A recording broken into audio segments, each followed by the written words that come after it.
आदाब, मैं हूँ रब्या। मेरे लोग में खुशामदी। मेरे लोग में आज हम मौजूद हैं लाहौर में, जहाँ हमारी मेहमान एक ऐसी लेडी हैं जो मुल्की और माशरती मामलात पर मज़बूत नज़रिया रखती हैं, अदब से भी शगफ़ रखती हैं और यकीनन ज़बान खल्क़ के नाम से आपने उनका न्यूज़ शो तो देखा ही होगा। जी हाँ, आपने सही गेस किया, हम बात कर रहे हैं फरवा वहीद। आइए उनसे कुछ बात करते हैं। अम्मा की बड़ी ख्वाहिश थी कि मैं डॉक्टर बन जाऊं। जैसे कि हमारे यहाँ पर 99% अम्माओं की ख्वाहिश होती है कि बेटी है तो डॉक्टर होगी, बेटा है तो इंजीनियर ही बनाएंगे। तो मुझे ये था कि डॉक्टर ठीक है, एक अच्छी ऑप्शन है, लेकिन मुझे कुछ और करना था। मुझे हमेशा से मशल जो है वो बीबी से बैठी बड़ी फैसिनेट करती थी। मुझे लगता था कि ये जो चीज़ है ना, ये हमारे यहाँ पे औरतों को उनका कॉन्फिडेंस डेवलप करने में बड़ी मदद करेगा। और उस टाइम मीडिया चूँकि भाई इमर्जिंग फील्ड थी, बैक 2008-2007 जब मैं 7वीं-8वीं जमात में थी, तो मुझे चूँकि डिबेटिंग का शौक़ था और उससे फिर बातचीत का आपको पता है एक अंदाज़ जो है वो बेहतर हो जाता है।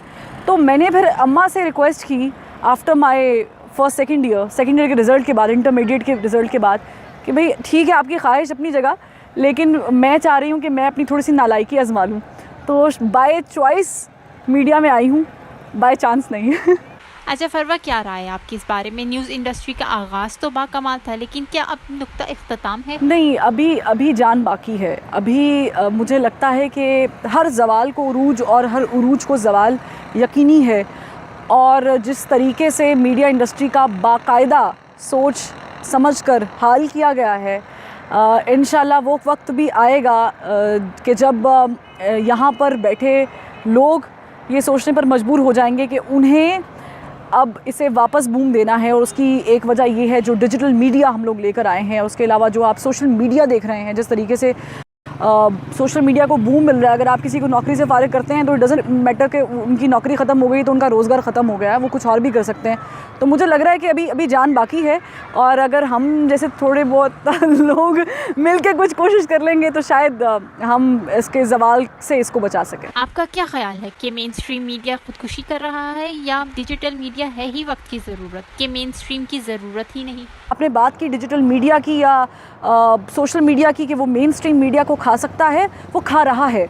और उसी की वजह से अब शायद हमें ये सोचने पर मजबूर किया जा चुका है कि हमने मेन स्ट्रीम मीडिया के साथ क्या अखबार वाला रवैया अपनाना है या इसे थोड़ा बेहतर करना है। अलबत्ता इसे ख़त्म नहीं किया जा सकता। हर मीडियम की एक अपनी वैल्यू होती है। जैसे आज भी पाकिस्तान में अखबार पढ़ने वाले हजरात मौजूद हैं जो सुबह सुबह अखबार पढ़ते हैं, हालांकि तादाद कम है।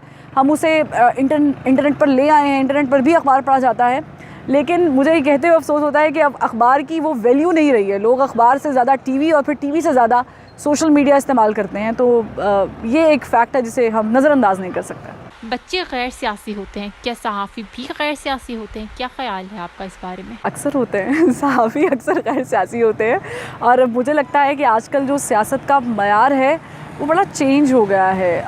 जब मैंने सहाफ़त शुरू की थी तो मुझे ये लाज़मी लगता था, या मेरे बड़ों ने मुझे ये बताया था कि ये लाज़मी है कि आप नीचे से शुरू करें, यानी पहले स्टेप से दूसरे स्टेप पर जाएं। आपको रिपोर्टिंग करना, रिपोर्ट फ़ाइल करना, लिखना, स्क्रिप्ट क्या होता है, एडिटिंग क्या होती है, वॉक्स पॉक्स कैसे लिए जाते हैं, उसके अलावा न्यूज़ रूम का माहौल कैसा होता है, वगैरह वगैरह, ये सब चीज़ें आनी चाहिए। तभी जाकर आप एंकर बनेंगी, जिसका असल मकसद ये होता है कि वो चीज़ को बैलेंस आउट करे। जब किसी शिप का एंकर नीचे जाता है तो शिप को बैलेंस एंकर ही करता है।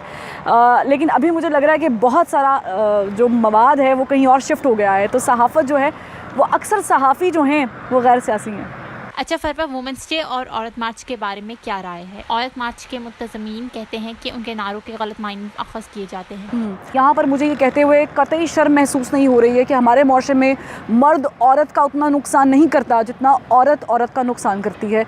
तो औरत मार्च वाले अगर ये कहते हैं कि उनके स्लोगन्स को मिसअंडरस्टूड किया गया है तो किसी हद तक उनका भी कसूर है, क्योंकि उन्होंने कोई बाउंड्री लाइन नहीं रखी है। और ये रिसेंटली जो औरत मार्च हुआ है, इसमें आपको अक्सर वॉक्स पॉक्स सुनने के बाद ये अंदाज़ा होता है कि मसाइल का अंदाज़ा होना चाहिए था। यहाँ से बात शुरू होनी चाहिए थी कि औरत को पढ़ने नहीं दिया जा रहा।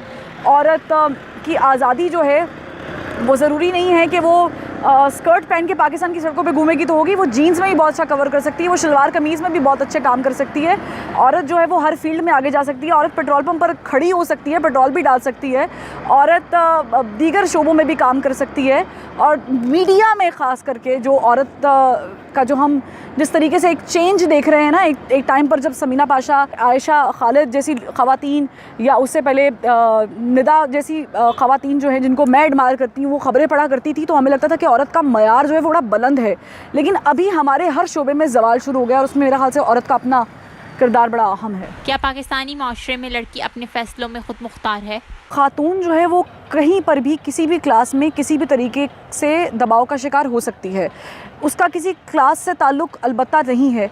लेकिन यहाँ पर ये चीज़ जानना बड़ा ज़रूरी है कि जो औरत सड़क पर आ गई है, या तो वो लड़कर आई है या तो वो आज़ादी से आई है। तो ये दोनों कंडीशंस हम लोगों को मद्देनज़र रखनी है कि जिस खातून ने मैं लिबास को इसलिए इस पे काउंट नहीं करती हूँ क्योंकि हमारे यहाँ पे इस मुआशरे में सूरह निसा पर बहुत ज़ोर दिया जाता है। हकीकत है, देना चाहिए, ज़रूरी है।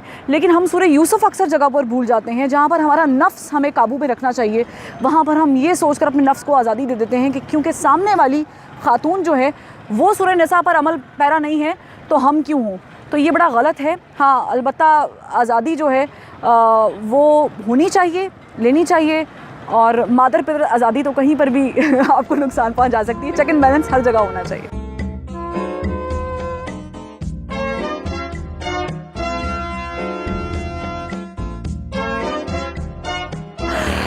अच्छा सवाल है आपका। जूनियर्स जो हैं, जब अगर मैं अपने टाइम को याद करूं तो I was a lucky case, क्योंकि मुझे लगता है कि मेरे साथ बहुत सारे और नाम जुड़े हुए थे। मैं यहाँ पे नाम लेते हुए बिल्कुल कतराऊँगी नहीं, मैं उनको I will always give them credit. Salman Haider, Salman Hasan, Ayesha Naz जैसी ख़वातीन, मैंने समीना पाशा से भी बहुत कुछ सीखा है। मैंने और बहुत सारे कलीग्स हैं जिनसे बातचीत की, जिनसे सीखा। लेकिन जी बिल्कुल ऐसा है, जब हमारे यहाँ पे कोई जूनियर आता है तो सीनियर को ये खौफ तारी हो जाता है उस पर कि शायद उसकी नौकरी ख़तरे में है।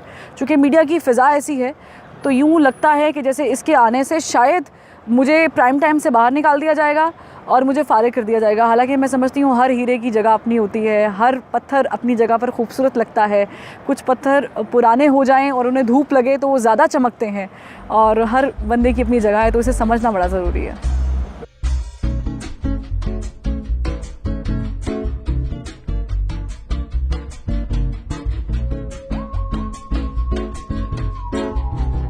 जी बिल्कुल।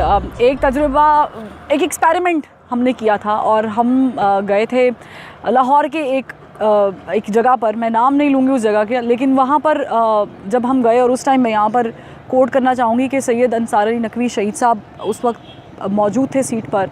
और चूँकि मेरे वो उस्ताद रहे हैं, मैं बड़ी खुशकिस्मत हूँ कि मुझे प्रोग्रामिंग में चलाने वाले अंसार साहब हैं, और उनसे मैंने वो वाक़या शेयर किया। और मुझे याद है कि मैं बाकायदा आकर रोई उस इंसिडेंट के बाद। जो आप लोगों की बात कर रहे हैं, लोग जब आप सड़कों पे बाहर निकलते हैं और आपके हाथ में माइक होता है, एक तो माइक जो है वो आपको ये तासुर दे रहा होता है कि शायद पता नहीं ये सामने वाली खातून कितनी मॉड स्क्वाड है, ये मीडिया में काम कर रही है, तो पता नहीं शायद इसके साथ कोई भी बदतमीज़ी हो जाएगी तो ये बर्दाश्त कर सकती है।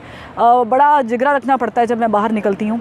हाँ, हुए हैं ऐसे बहुत सारे इंसिडेंट्स, और उसमें से एक मैंने डिस्कस किया था अंसार साहब के साथ, और मुझे उस टाइम लगा था कि शायद ये बस ठीक है। मैंने एक्सपेरिमेंट किया, मैं प्रोग्रामिंग में आई न्यूज़ से, मैंने कोशिश की, और अब मुझे वापस जाना है न्यूज़ में, क्योंकि मुझसे ये नहीं हो पाएगा।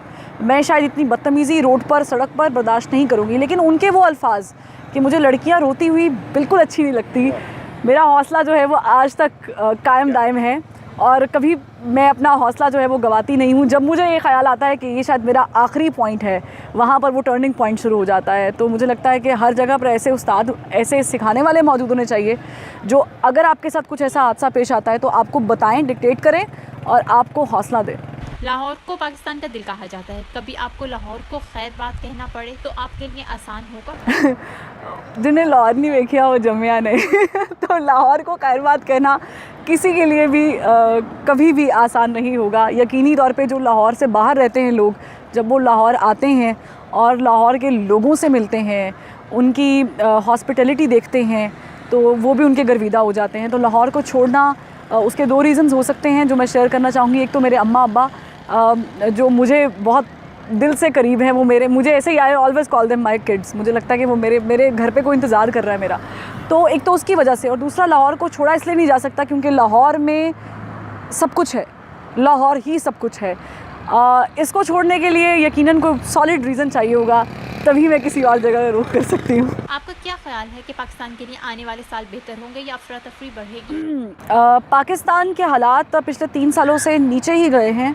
अगर आप गवर्नमेंट रिपोर्ट्स भी देखें तो आपको मालूम होता है कि आपके अक्सर सेक्टर्स, आपके अक्सर इदारे जो हैं वो खसारा दे रहे हैं, खसारे में हैं। मैं अगर लाहौर ही की बात कर लूँ, पंजाब ही की बात कर लूँ, तो मैं पंजाब में काम करती हूँ। मुझे पता है पंजाब आज से 3 साल पहले कैसा था, लाहौर आज से 3 साल पहले कैसा था और आज लाहौर कैसा है।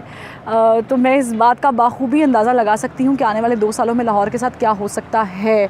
तो I am afraid to tell this, शायद, मुझे उम्मीद नहीं है। सुना है कि आप अदब से शगफ रखती हैं, कोई कलाम याद हो तो आप सुना सकती हैं? जी बिल्कुल, शायरी कर लिया करते हैं कभी कभी।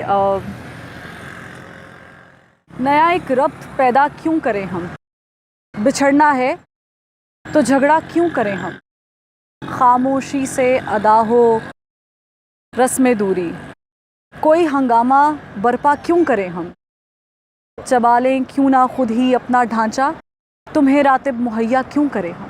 नया एक रब्त पैदा क्यों करें हम, बिछड़ना है तो झगड़ा क्यों करें हम।